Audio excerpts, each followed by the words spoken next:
प्रशांत किशोर बिहार में BJP, RJD और JDU में से किसके लिए ज्यादा चुनौतीपूर्ण होंगे? प्रशांत किशोर बिहार में जन सुराज लाने के लिए लोगों को जागरूक कर रहे हैं। 2 अक्टूबर को अपना राजनीतिक दल लॉन्च करने के बाद वो मेन स्ट्रीम पॉलिटिक्स में सभी को चैलेंज करने जा रहे हैं। उनके निशाने पर तो सबसे ज्यादा तेजस्वी यादव और नीतीश कुमार ही नजर आते हैं। बीजेपी को भी नुकसान पहुंचा सकते हैं क्या? नमस्कार, आप देख रहे हैं न्यूज कॉल 24। देश दुनिया की हर छोटी बड़ी खबर सीधे आपके स्क्रीन पर। हर दिन नए विषय, नए मुद्दों पर चर्चा। यहाँ हम आपको हर खबर के पीछे के असली मायने क्या हैं बताने का प्रयास करते हैं। एक छोटी सी रिक्वेस्ट है आपके लिए, उस सब्सक्राइब बटन और नोटिफिकेशन के बेल आइकन को दबाना न भूलें। न्यूज कॉल 24 के परिवार का हिस्सा बने, साथ ही वीडियो को हाइप देकर चैनल को सपोर्ट करें। मैं हूँ आपके साथ सुशील गिरीश। न्यूज कॉल 24 के खास प्रोग्राम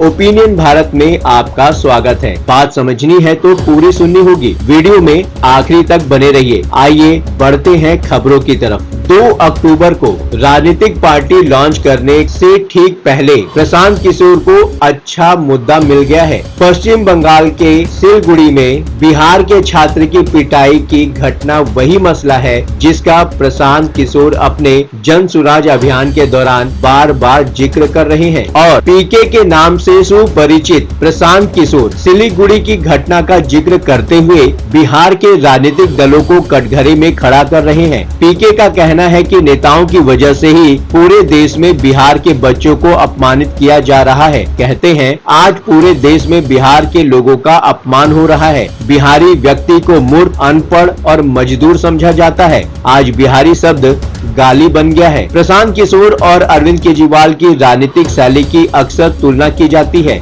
लेकिन वो इस बात से साफ इनकार करते हैं जैसे अभी हरियाणा की राजनीति में अरविंद केजरीवाल कूद पड़े हैं, बिहार के अगले चुनाव में प्रशांत किशोर भी वैसी ही भूमिका निभाने जा रहे हैं। कहने को तो अरविंद केजरीवाल और प्रशांत किशोर दोनों ही अपनी सरकार बनाने के दावे कर रहे हैं, लेकिन जैसे अरविंद केजरीवाल बीच बीच में खुद को हरियाणा में किंग मेकर बता रहे हैं, पीके भी कुछ कुछ वैसे ही बिहार में अपनी भूमिका की तरफ इशारा कर रहे हैं। जैसे अरविंद केजरीवाल ने दिल्ली और पंजाब में कांग्रेस को नुकसान पहुंचाकर सत्ता हासिल की। सवाल ये उठ रहा है कि आखिर प्रशांत किशोर बिहार में किस राजनीतिक दल के लिए सबसे बड़ी चुनौती बनने जा रहे हैं? आरजेडी को पीके से कितना खतरा हो सकता है? आइए समझते हैं। देखा जाए तो प्रशांत किशोर के टारगेट पे सबसे आगे आरजेडी नेता तेजस्वी यादव ही नजर आते हैं, लेकिन ये तो उनकी कोशिश। मुद्दे की बात तो ये है कि प्रशांत किशोर की तमाम कोशिशों के बावजूद तेजस्वी यादव का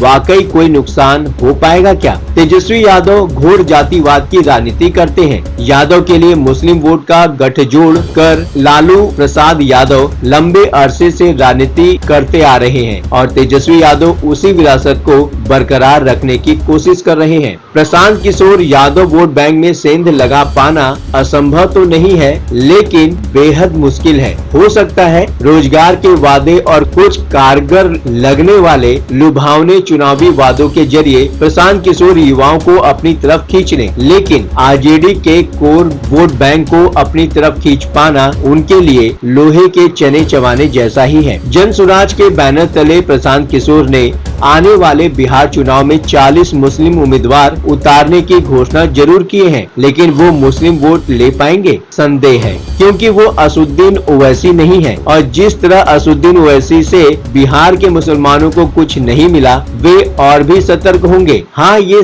जरूर संभव है कि प्रशांत किशोर की वजह से मुस्लिम वोट बट जाएं, लेकिन उसका फायदा किसे मिलेगा किसे पता, ये तो आने वाला चुनाव ही बता पाएगा। मुस्लिम वोट के बट जाने का इतना तो फायदा नहीं ही होगा कि प्रशांत किशोर की पार्टी चुनाव जीत जाएगी। बस ये हो सकता है कि आरजेडी के विरोधी दलों को थोड़ा फायदा मिल जाए। जेडीयू के लिए पीके कितने खतरनाक हो सकते हैं, इस पर भी चर्चा करना जरूरी है। तेजस्वी यादव की तरह प्रशांत किशोर के निशाने पर अक्सर बिहार के मुख्यमंत्री नीतीश कुमार भी होते हैं। किसी जमाने में नीतीश कुमार को डंके की चोट पर बीजेपी से लड़कर चुनाव जिता देने वाले प्रशांत किशोर अब उनकी मुखालफत करते हैं और दलील ये है कि नीतीश कुमार बदल गए हैं। वो पहले वाले नीतीश कुमार नहीं रहे। मालूम नहीं नीतीश कुमार के बदल जाने के प्रशांत किशोर के आरोप से कितने लोग सहमत होंगे। प्रशांत किशोर ने जनसुराज की सरकार बनने पर बिहार में लागू शराबबंदी खत्म करने का ऐलान किया है। जिन लोगों को बिहार में शराबबंदी से फायदे की जगह नुकसान समझ आ रहा है, हो सकता है वे लोग प्रशांत किशोर की तरफ या